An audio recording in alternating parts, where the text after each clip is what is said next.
এই ছুটিতে বাইরে যাবেন? বেশ, তাহলে সঙ্গে নিন একটি শিষ্ট লেজ বিশিষ্ট তাগড়া জোয়ান খুব বলবান ভোজন রসিক প্যাঙ্গোলিন। এই উপদেশ দিচ্ছি কেন, শুনুন তবে রায় মশাই। হোটেলগুলো ভর্তি ধুলো, তার ফলে কি কাণ্ড ঘটে সেইটি খুলে বলতে চাই। বিছানা, বালিশ, তোশক, চাদর, টেবিল, চেয়ার, ঘরের কোণ, যেইখানে যান চক্ষু ফেরান দেখতে পাবেন সার বেঁধে লাল পিঁপড়ে ঘুরছে সারাক্ষণ।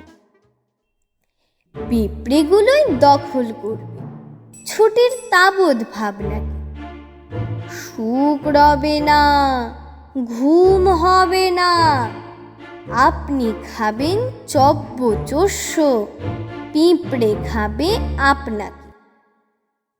প্যাঙ্গোলিনকে দেখবা মাত্র পিঁপড়ে কিন্তু পালিয়ে যায়। কারণটা কি জানেন তা কি?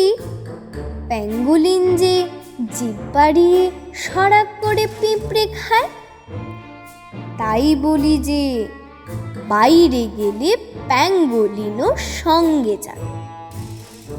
আপনি ঘুরুন, গপ্প জুড়ুন, আর ওদিকে প্যাঙ্গোলিনটি হোটেল ভর্তি পিঁপড়ে খান।